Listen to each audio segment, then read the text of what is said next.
Really, okay, great. Really grateful for being an entrepreneur. I love it. I love seeing problems and solving them. I am also the program manager for Upstart Maine. We connect entrepreneurs to resources statewide. So again, SCORE is an incredible partner for us to be able to help entrepreneurs solve problems quickly. And I've had the opportunity to run a lot of different accelerators and boot camps, such as Scratchpad Accelerator. And I've worked with Top Gun. And most recently, I am working with Greenlight Maine to do a boot camp. So we have 6 companies that we're working with. So love entrepreneurship, love helping people succeed and solve problems that they have in front of them. And I am also the creator, I'm going to just close this, the creator of the DMAX effect, which is what I want to talk to you about today. That is my son Dorian. He is the inspiration of the framework, and really wanted to. I've been studying. It sounds weird to say I've been studying my son, but I've been working alongside of him. He has been a living case study for the past 6 years, and I've had the opportunity to teach, and we'll go into a little bit more. But I've built this framework and it's really repeatable and it really translates well to business. And it's all about leadership and being visible. And he is a real inspiration. And I'm excited to kind of share some of his work with you and relate it to business and how you can put that into your realm. So with that, we're going to try to get to the next slide. And now it won't let me. So, okay. We're going to hit stop share here for a second, and I'm going to try to solve whatever that issue is. Sorry, everyone. Um, it does not seem to like, is it okay if I just share it without putting it into presentation mode, do you think, Dan, Yeah, if you want to give it a go, I'll let you know how it looks. well, yeah, we can try that. I'm sorry, everyone. I don't know really what the challenge seems to be here today, but we've got it. So, okay. So we're gonna just go over here to this and then jeepers, here we go. Let's see if I can get this to present. Okay, so what happens if leadership starts earlier than we think? So Dorian came home. He was in second grade, and there was a new kid in his class, and he kind of had some holes in his pants, and his shoes were really worn, and he was new to the school. He had moved from Texas, and he was living in a hotel. And Dorian noticed that he didn't have any snacks. And so he asked if I could pack some extra ones so that he could make sure that his friend had snacks. But it didn't end there. Dorian kind of looked around and realized maybe there's other kids that don't have snacks. And so he asked the question, Mom, what happens if we make sure that no kids go hungry? And I said, that's a very, you can make a difference. And that is true beyond just the kid in the class that you can see. And so he started organizing fundraisers. And as you can see, WABI picked it up. And we took him through a very simple, like, let's set a goal. And I just wanted him at the end of the day, I wanted him to believe that he could make a difference. And he has, and he continues to. And so really this all started with a very simple question and the ability to see a problem and to communicate it, and then all of the things that kind of have unfolded from there. So, as you can see here, when one person leads, other people step forward. So, what happened with Dorian is he showed up with a genuine purpose, he did a real thing, and he made it visible. And when people saw it, they wanted in, they wanted to be a part of it. And so now I want you to think about your business. When was the last time that a customer, a vendor, or a collaborator wanted to be associated with what you were doing? They don't want to just buy from you. They don't want to just hire you. They want to tell people about you. They want to show up for you and they want to send you connections because that's exactly what the DMAX effect is. And that's exactly what Dorian has done so well. Because here's the truth, when you lead with purpose and you make your work visible, you don't just get customers, you build a community. And community is what makes small businesses grow without burning out. So, fun fact is Dorian, his company is called DMAX Merch, and he wanted to again raise money for kids in needs, and it all started there. And so he designed a t-shirt, but in order to get the t-shirts printed we needed 12 orders. So Dorian had to successfully make himself visible and sell 12 t-shirts to be able to get that first order. And he did. And it was an incredibly rewarding experience to see a child like set a goal and then work really hard to achieve it. And then from there, as you can see on the screen, up in the corner, you see he's with firefighters. He coordinated a badge versus badge softball game, and that was to benefit Brewer Little League because it was his final year and he wanted to leave it better than he found it. And so we built this big community event.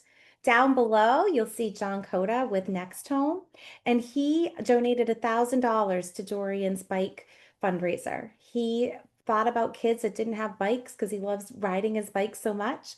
So he set out to solve that problem for the Boys and Girls Club. In the middle, those are incredible folks from Bangor Savings Bank. He did a cereal fundraiser because, again, kids rely on breakfast at school. And when they're home over the summer, what are they eating? Well, cereal isn't donated very much to food pantries, but he loves cereal. He'd eat it morning, noon, and night. So he decided to do a cereal fundraiser and he collected 1,300 boxes in the month of June last year. And he's getting ready to do it again and has an even higher goal. And there he is with Danny Cashman from The Night Show. He had won Volunteer of the Year, and so they invited him on. And during the show, they surprised him with a $500 donation, again, to feed kids in need. And in the bottom corner, you'll see people from the Kiwanis. He went and asked them for help with his bike fundraiser, and they donated $500. So again, he saw problems and he invited others to join. And now you know about all of these incredible organizations in our community that are willing to show up for a kid because he made it visible, right? So that is the power, right? If you take one thing from this, it's it's showing up. It's telling somebody what you are trying to do, what you're trying to solve, and inviting others in to join you. So I want to be really clear. If any of you are parents, you probably will understand a little bit about this. Is I am not driving this bus, he is. And he has really put his foot on the gas. He wants to make sure that kids have enough and that they don't go hungry. And so my job as a parent, as his business partner, is to really help to facilitate those connections and those interactions. And again, by putting out, by being visible and making it known that he's the kid that you go to for food insecurity, he has had, again, even more people come out of the woodwork to support him. So, Box of Maine, as you can see, Dorian has his own custom box that includes a children's book that we published together around his birthday cake fundraiser. And all of the proceeds go to support snacks. And Dan, who owns that company, not only had he been following Dorian on social media, he also is a baseball coach and a coached and seen Dorian on the field. And so again, by Dorian just being a kid, right, and playing sports, by you just being involved in different things, recognizing that the playing on a baseball field or being a parent in the stand, there are other people that are there that you can collaborate with and that are watching you and that want to be associated with you and really bringing this incredible vision to life. And down below, you'll see my beautiful niece with Dorian. They're doing a fundraiser and you'll see the cotton candy. That cotton candy is from 207 Photos. He has a machine and he saw that Dorian was fundraising, and his way of contributing was offering for us to use that machine to be able to make cotton candy and sell it. So, again, when you make your voice visible, you invite other people to kind of raise their hand and help you achieve your goals, whatever those goals are. And the wonderful thing is that all of this is done in real life. Like, so if you think about your best customer, the one that sends you the most referrals, like, what are they saying about you when you're not in the room? And I guarantee you, when you look at Dorian's website, they're not thinking, oh, he's got the best website. They're thinking, if we need to activate people and we need to solve a problem, he's going to be the person that can do it, right? And so it's about the person, and websites are important, but really it's about those relationships. And you want to be known as a person that can solve a specific problem. And that identity, that reputation is so much more valuable than all the ad spend that you can have. And so, which segments me, which, I'm going to kind of contradict myself, but you'll hear in a second why, is again, Dorian is very focused on food insecurity for kids, right? That has always been his passion. And he loves the Boys and Girls Club, and in Bangor, and again, did the bike fundraiser. And we got an email from them, and they had this tradition called birthday bears. And it was a tradition so that every child had a birthday present waiting for them at the club, because sometimes this is all they would get is one present. The tradition had ended, and they wanted somebody to help bring it back. So they sent an email to Dorian. And Dorian, of course, was so excited to jump in and to make sure that every kid had a birthday bear waiting for them. And so again, he didn't do it alone. He is on the Brewer basketball team. So we asked his teammates, "Hey, do you want to help me raise bears for this incredible organization?" And then he went to the athletic department at Brewer High School, and they were having a youth night, and said, "Can I collect teddy bears?"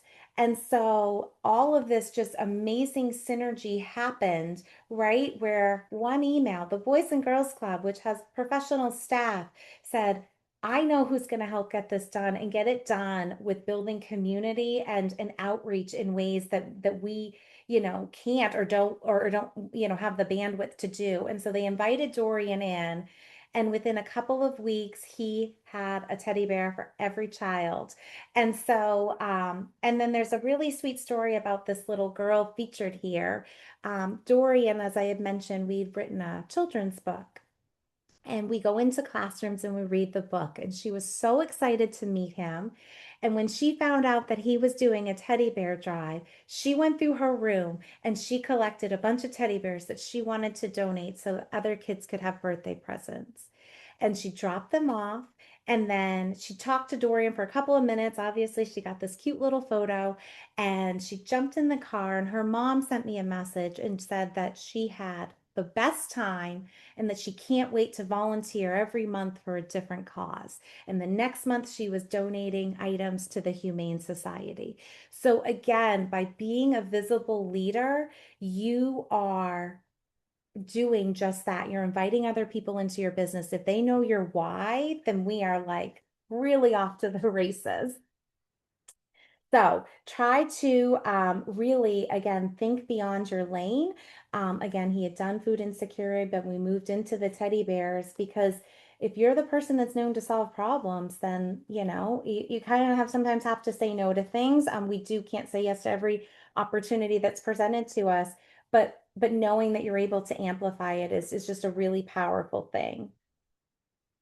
So this is how it multiplies, right? And so what I really want to focus on here, put my page, sorry about that, is these kids are learning real leadership. As you can see, there's a group of kids here with the Walmart bags. Those are students at UTC, and Dorian had been in talking to them about his leadership and the work that he had done, and had mentioned that he was doing the cereal drive, and they jumped right in and they said they wanted to help.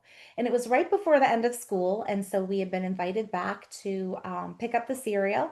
And I had told Dorian, I said, it'll be amazing that they got any cereal, like super grateful because it's busy at the end of the year. Well, I had 3 carloads of cereal that I needed to haul out of UTC. They really came through. people are looking for opportunities to step in and get ownership and feel that leadership. And so that ownership that is so important in the community and in the work that you're doing. And so if you have employees, like how are you empowering them? How are you getting them feel that ownership that they aren't doing a task for you, they're doing a task with you, and that amplification that can really happen. So, what is it that you need to do as a business owner that can help you get to reach more people? And doing that by providing and really showcasing what leadership and kindness looks like in motion. And so the little boy on the left here, his name's Maddox, and his family owns a couple of businesses in town. And Maddox got to go shopping, and he heard about this fundraiser, and he went with his mom. And he picked out all his favorite cereals. He checked them all out himself. He bagged them. And so he was again, had real ownership, knowing that how many children and how many people were not going to be going hungry this summer. And so it's again just being able to give a framework to help grow young leaders. And we're all young at heart, right? Everybody can start. Dorian just happened to start at a very young age and have a mom that loves entrepreneurship and building communities and can really help build that framework, which is what we're going to be talking about. So there's the framework, right? It's really simple, and we're gonna go through it step by step, and just again kind of talking about it from the Dorian's perspective, but then also that kind of business lens. So the first one is show up with purpose. Dorian's purpose was really simple, right? He doesn't want kids to go hungry. So your purpose is not, I want to grow my revenue by 30%. That's a goal. And so make sure that your purpose is your why behind the goal. Why does your work matter? Who is worse off if you didn't show up? And what problems exist in your community that you are uniquely qualified to solve, right? And then when you lead with purpose, you stop competing on price and they just know that you're the go-to person because you have been so clear that your why of your doing it and why you're the best person for it is very easy. So my question is, what's your no kid goes hungry? What is your purpose that you can state very clearly so that you can invite others in? So step two is set a clear goal. So Dorian wanted to collect 300 boxes of cereal by the end of June. He did not have as many as he wanted. He had a very specific goal and a very specific timeline. And that's really important. People have to know how they can help you, and they get really excited about helping you get to that goal. So not only do you need to say, you don't want to just say, I want to grow my revenue, right? You want to say, I need 3 new clients that are this type of client. So I know that you have a clear goal and I know who I need to refer to you, right? So the more you can articulate that, the easier it is for other people to step in and be able to help you. So clarity is not just good for you, it's a gift for everyone around you, right? It tells them exactly who to send your business to.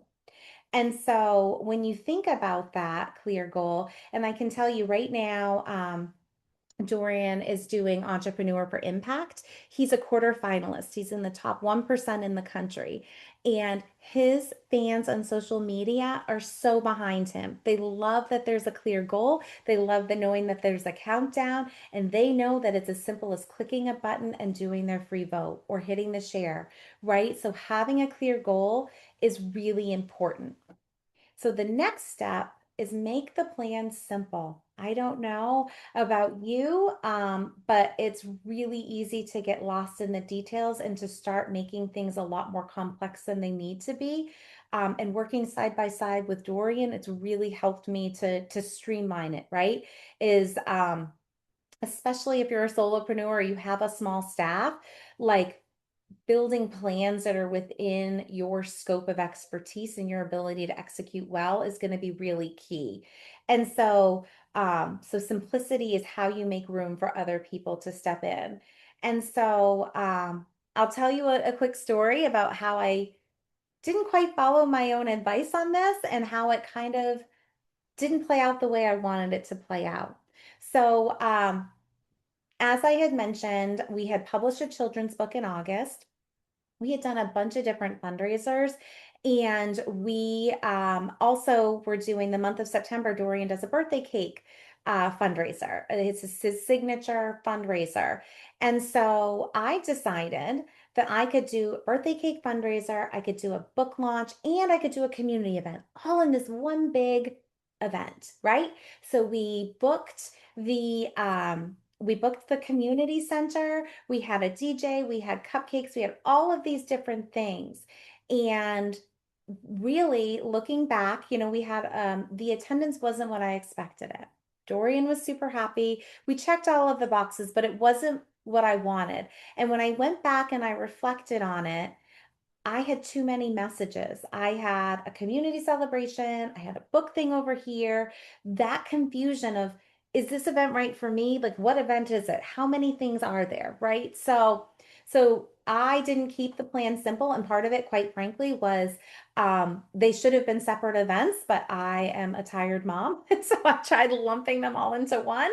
And I learned that we did not hit the goals that we wanted to hit. And again, that was on me because I tried to cram too many things into one. And so that's okay, right? You live and you learn, but you got to put yourself out there. You got to follow the plan. And then you have to be really brutally honest on, okay, well, what actually did happen and how do I learn from it? So the fourth step is inviting others in. And so I want you to make sure that you listen to these two words and hear the difference. You assign things or you invite people. And so when you invite, you provide ownership, right? When we were doing a winter carnival, we invited the PTA to come in, and their job was to do face painting. And if they needed help, we were there to help them, but we invited them to take ownership of that piece. We invited a sorority in to help to do the different games. And so when you invite people in, you empower them to take leadership and to be able to make it their own, right? And so that ability to be able to invite others in and to find those opportunities to collaborate are really powerful. And so in my work at Upstart Maine, for example, I'm always inviting other people in. I'm always looking for ways to collaborate with other organizations. Again, SCORE is a great example. I'm here today because SCORE has this, and MTI is being able to help make these things happen, and it's giving me an opportunity to be able to share this message. And we've also collaborated, with Key for Women. So they have a mission to be able to, provide trainings for people, and I have some topics that I feel pretty confident on and I'm able to share those. So again, looking at the landscape, looking at the where you're operating your business and seeing who can I collaborate, who can I invite in, what are those opportunities to see, even if it's just for one experience or if it's an ongoing relationship, right? Like I have talked to so many entrepreneurs, and they are, again, in the construction world, right? They've got smaller equipment than the big guys, but people call the big guys and they're like, I don't do residential, I'm not interested. So they've got a direct funnel into a person that does because that they've networked together. So again, don't look at everybody as competition. Look at people as having different areas of expertise. And if you know your purpose and you know your why and you're able to articulate that, again, there's enough business to go around, and being able to position yourself as the person that can solve this specific area and your ideal customer, it makes it so much easier for that to happen. And so the next thing I think that is really important is making the impact visible. When you make your impact visible, when you solve a problem and you get the results you share, and then you share them, then you're doing two things, right? You're showing them that you're a leader and that you're able to execute, and you're also celebrating those wins. And making impact visible is how we make real change. I know some people like to do their work behind the scenes, but then nobody can see it and nobody can refer it and nobody even knows. So, as hard as it is for some people that are not super extroverted to share. That's my advice, is make sure that you talk about your wins and that you celebrate the successes that you've had and the collaborations that you've had, because it's really important that you become visible. And so, as you know, Dorian does a lot with food insecurity. I'm in a community Facebook page, and one of the volunteers for the local food pantry had said that they needed cash, that their shelves were stocked, but they still had overhead costs, and they were struggling with the financial piece. And someone tagged my son, D-Max Merch, his Facebook page. And so okay, we're now looking to a kid to solve, funding issues. And of course, Dorian got right to work. He was honored to have been tagged in the post. And so he started a campaign. From there, Tiller and Rye, which is a wonderful store, reached out to him and said, "Hey, do you want to do a hot cocoa stand at my store?" And so on a Saturday, we spent a couple of hours and he raised tons of money, and we were able to help solve that immediate problem. And people know to go to him because he makes his impact visible, because he shares the stories, right? And making sure that you understand that this is not about bragging at all. This is about being as humble as you can be and inviting others in. So if you do have that mindset, I challenge you to switch it to go to there is a problem and I need help solving it, and I need to invite other people in, and I need to make sure that that is visible. And then the last step is just keep repeating and scaling. And that's what we've been doing for lots of years now. And as I mentioned, I have been studying this for about 6 years. Part of that, I had the opportunity to teach in the Maine Business School, and I used this framework. I used what I was doing with Dorian to teach it at a college level.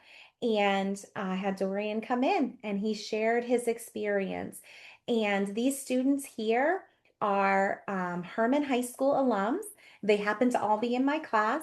And when they were assigned the project, they knew immediately that homecoming was coming up and that they were going to have a table at homecoming because they were members of that community. They were able to share their mission because they already had trust and they knew it was a great visibility spot.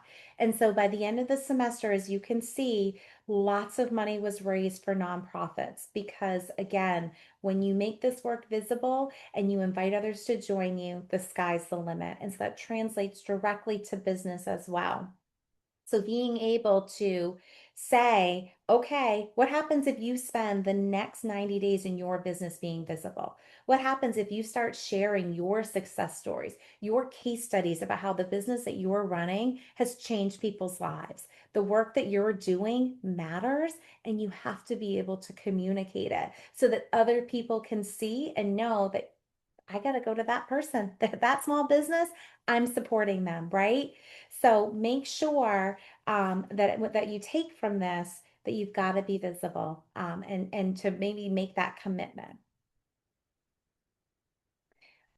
Dan, I can't see. Are there any other questions? Should I pause for a minute? Yeah, I don't see any questions in the Okay. chat, but if anyone has any Yeah. questions, please feel free to you can unmute yourself and ask your question, or if you want to put it in the chat, I can read it out loud. Thank you. Okay. So, what happens if your teams aren't managed but they're trusted, right?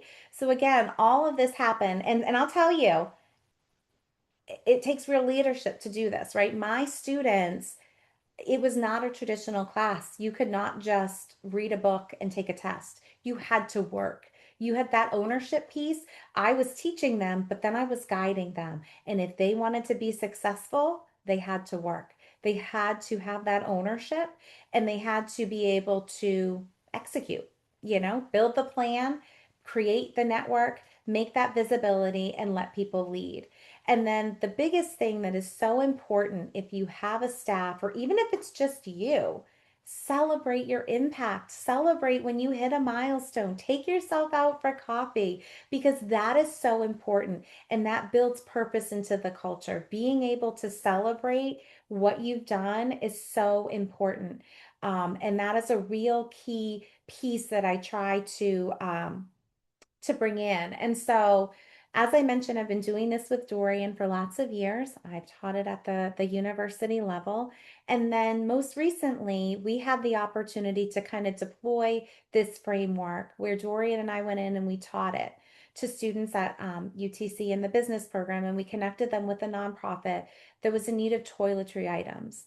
And starting the conversation with, could you imagine going to school and you can't focus because you're worried about how you smell because you don't have deodorant and you don't have shampoo? And so those basic things that we take for granted and really set the tone. And they created their goals and they worked really hard. And at the end, we had a big ice cream party to celebrate because those students collected over 1,200 items.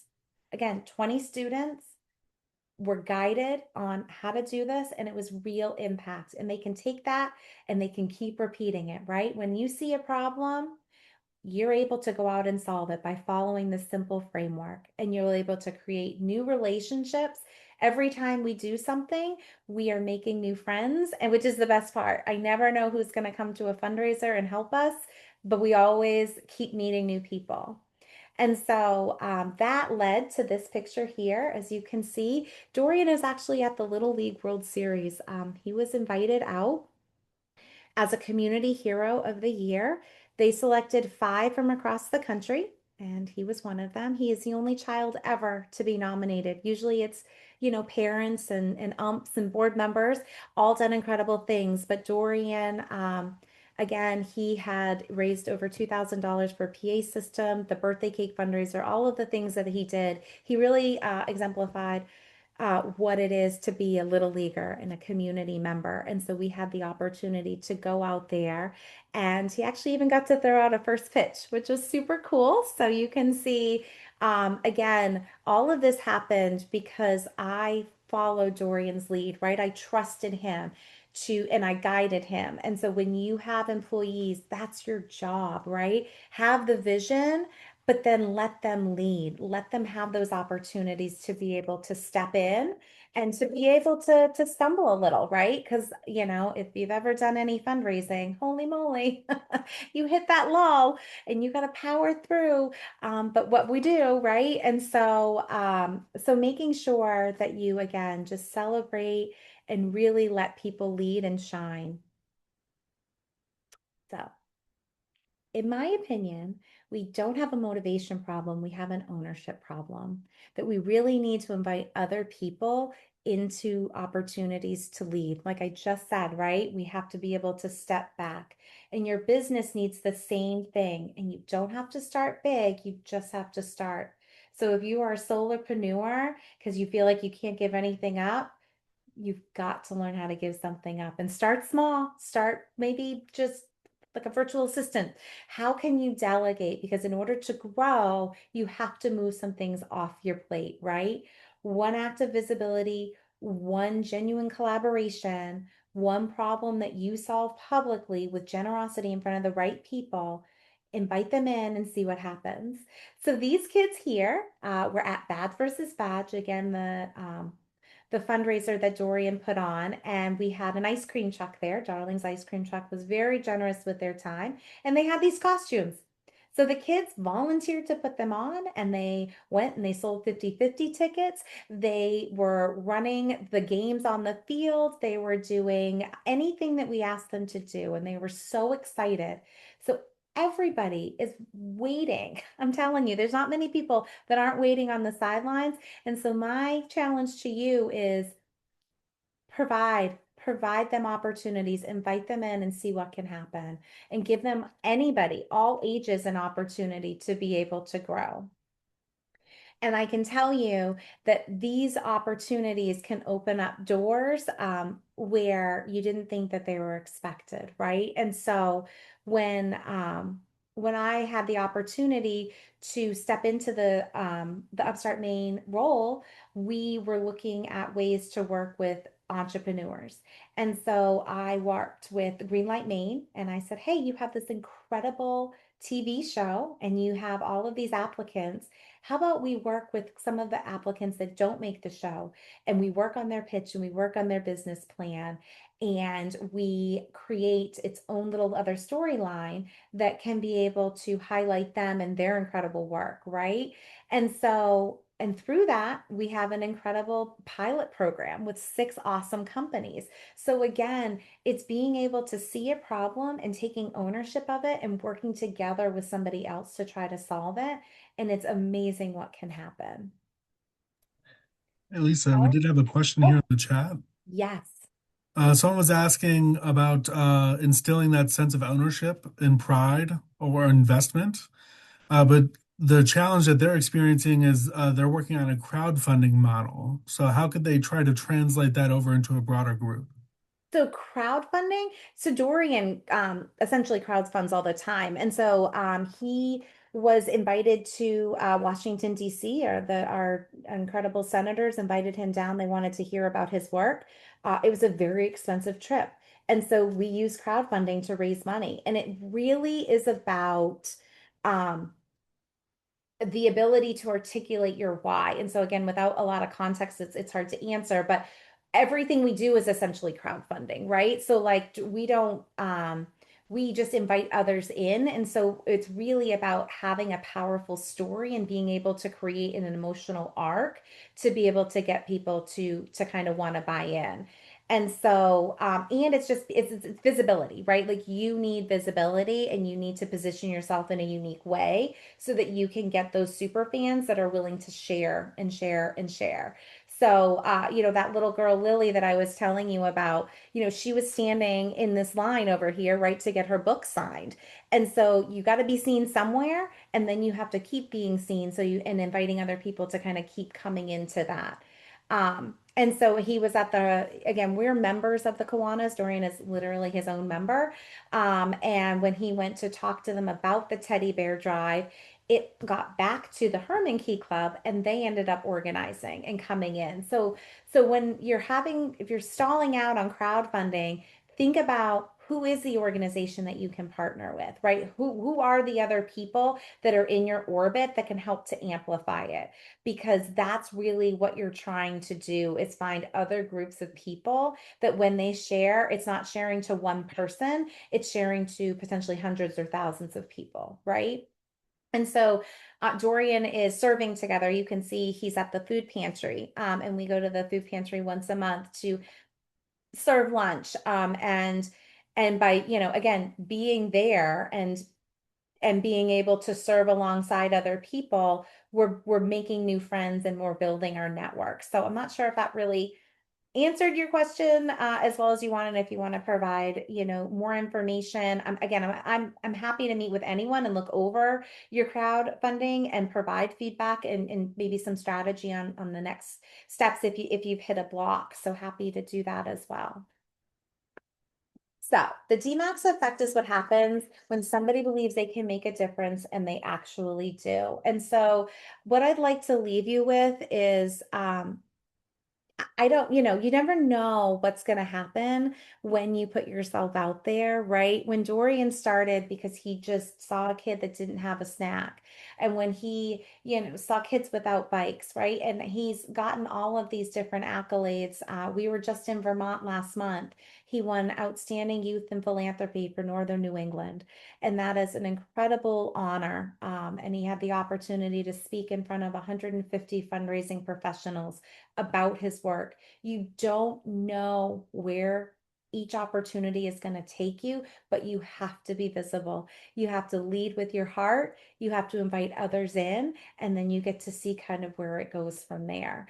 So, love to hear from you. I'm very happy to be a part of your story and your journey. So thank you so much, and happy to answer any questions that you have. There's a lot of information, I know, but I think we can synthesize it pretty quickly, right? That framework, just break everything down.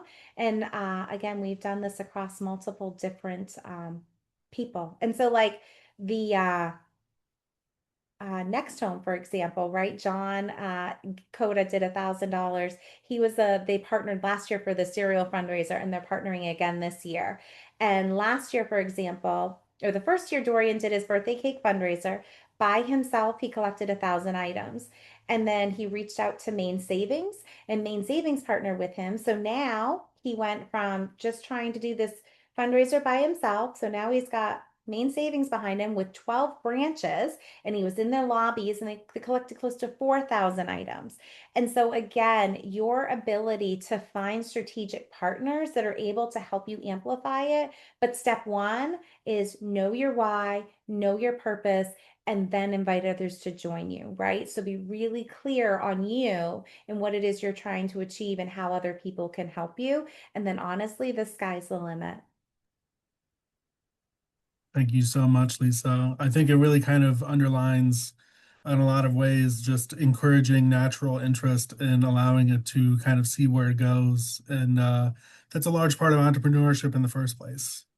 Yeah, I can't tell you how many incredible conversations I've had in ice rinks, right? Like my son plays hockey. And so the people that you meet, it's really incredible to be able to, when you show up in rooms where it's not just traditional networking, right? I'm on boards. Like if you aren't serving on a board, go serve on a board because you're going to find and have access to people that you wouldn't normally get access to.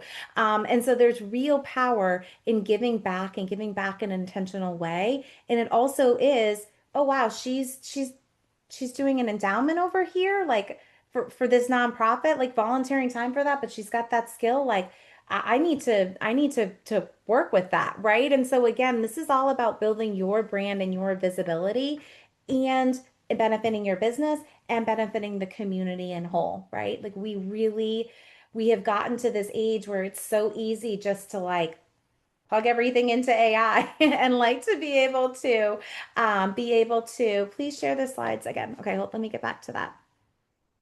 While you're Okay. navigating there, we had something from Carrie. This was really great, inspiring story distilled into succinct lessons. Loved clarity is a gift for everyone around you. Let me try to figure out this whole slide thing. I don't know why it doesn't. No Um, problem. We also will be sending out the slides after as well. Just so we'll get it pulled up now, but we will send them out as well just for you to look at later. yes. Um, there's lots of ways. Here we go. Is this the slide that you'd like to see the framework? So, um, and it applies to lots of things in life, right? And the other beautiful thing about when you start talking to more people and you start really looking at the world as, you know, you have this problem and you don't have to know how to solve it, right? That's the great thing about the DMAX effect is you start with something really big and you invite other people to provide their feedback and their expertise to help you navigate and build a plan that's even better than you building it by yourself, right? And so, you know, really recognizing that this translates very well to business. And again, I've had the opportunity to build a lot of different businesses in very different areas, and it all started with conversations. I've been able to, you know, because I'm a very curious person, say, hey, I've got this idea. Like, what do you think about it? What am I missing? And by inviting them in, they're not only just giving their feedback, but they're getting excited for you, right? Because you valued that, like I value their opinion. And so that's just kind of one of the keys to it all. So I don't know if this should stay up or actually, you know what I'm going to do? We have another second. I'm going to show you this clip because I pulled it up because it was really important when we talk about that sense of ownership. And this is Dorian. Here he is doing a Q&A at the Outstanding Youth Philanthropy Award in Vermont. And I just wanted to share this because and I'll explain why in a second. I mostly just try to stay calm.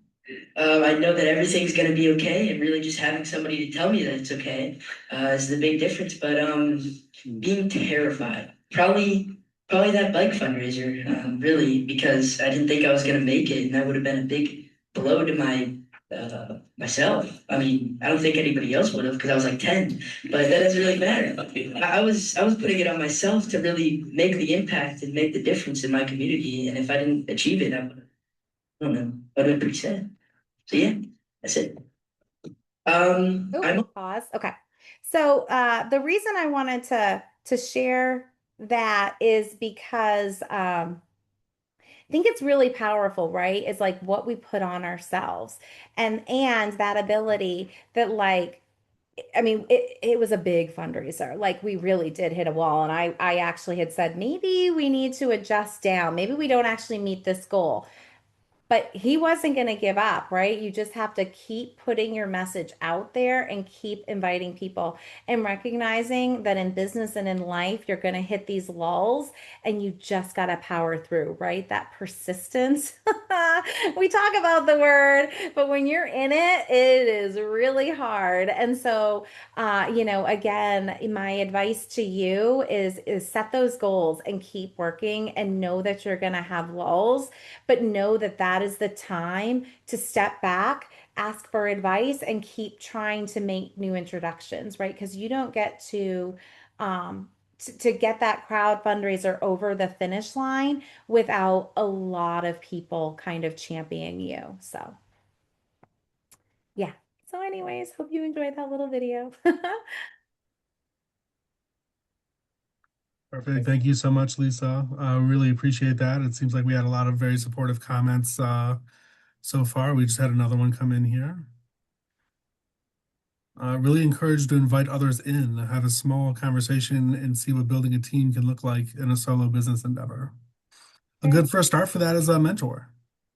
Yes, get a mentor and be creative, like not like just look around. There's so many problems in the world. And like you might have a business over here, but you have a skill set and a passion over here. How do you merge those two things together? How do you build a life that is what you truly want it to be? Because you have that opportunity. And so again, just really however you're looking at it, shifting it a little bit, right? And what's the worst that can happen? Somebody doesn't want to meet with you. Okay, well, you tried. And sometimes you really have to keep pushing. I am known to be like, hey, not sure if you saw my last email. But you got to put yourself out there. And I think there was another one that just came in, huh? Yeah, we had another question here.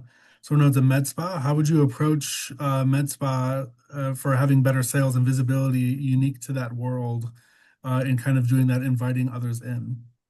Um, And so I think that that's going to be that value proposition, right? Like what makes you uniquely qualified? And so is it your story?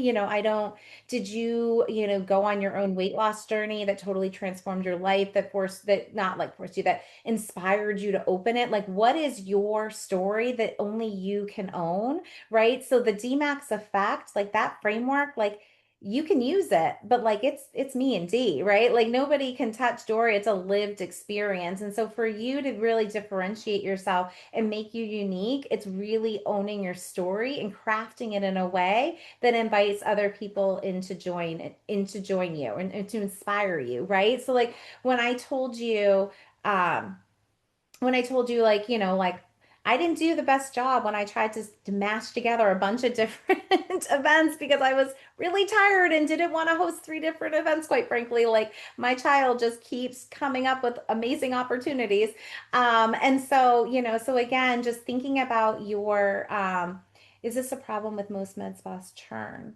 I'm not sure. I'm not an expert in that industry, but I just can tell you that again, storytelling is so powerful, right? Like if you know your why and you have your value, like what makes you different and uniquely qualified to solve whatever it is that you're doing, and being able to communicate that in a really engaging way that only you can do, right? At some point, you can hire someone that can, take it over and scale it, but not until everybody knows you as the owner. Because a lot of you are probably running small businesses. And so you are the face, you are everything. And we have to learn how to delegate, but you've got to own the story. It is your story. And when you're bringing people on to do tasks that you can easily outsource, right? Like you don't need to be the janitor and the bookkeeper. We can actually hire people for that, but you do need to be the practitioner, right? If you are the nurse practitioner at the med spa, then that's the lane you need to stay in. And so, again, just finding new and exciting ways to invite people into your space. And like, what do you love? So, like, For example, my brother, I helped him open up a PT practice and he is having a ribbon cutting today. It's Cinco de Mayo. So I'm like, you need to have a Mexican theme, right? We need to have really fun salsas from all over. Like, we need to have your personality show through. Like, if you're a fun person, be fun. Like, let's go, right? Like, we love ice cream in my household. So, most celebrations, we are gonna have ice cream. So, so again, like really being vulnerable and knowing yourself and then showing the world so that other people can come join is just a really powerful thing and has proved to be pretty successful for us.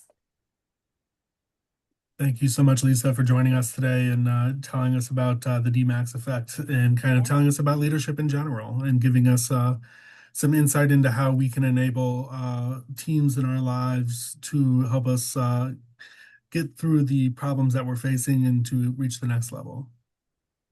Yes, and as I mentioned, I through my role with Upstart Maine, am happy to meet with anyone to discuss their business. Again, like I'm presenting a framework that I love and have built, but and I can use, but I also, have this other role where I am connecting entrepreneurs to resources statewide and to hear what you have to say, and then connecting you either to a SCORE mentor, SBDC, kind of whatever. And so have a lot of amazing connections. And again, there could be an opportunity for somebody else that I know that's looking for collaboration to collaborate with you. So I think Dan, you'll send out the email and kind of all of those other things. And so this is an open invitation. Our mission is to help connect entrepreneurs. And so part of that is just having a conversation and making sure that I hear what you're saying, where you're going, and then trying to solve those problems as soon as possible. Thank you, everyone, for joining us today. Be on the lookout for the follow-up email that will include Lisa's email and any information you might be interested in regards to getting a mentor as well. If you have any further questions to follow up. Thank you, everyone, and I hope you have a great day today.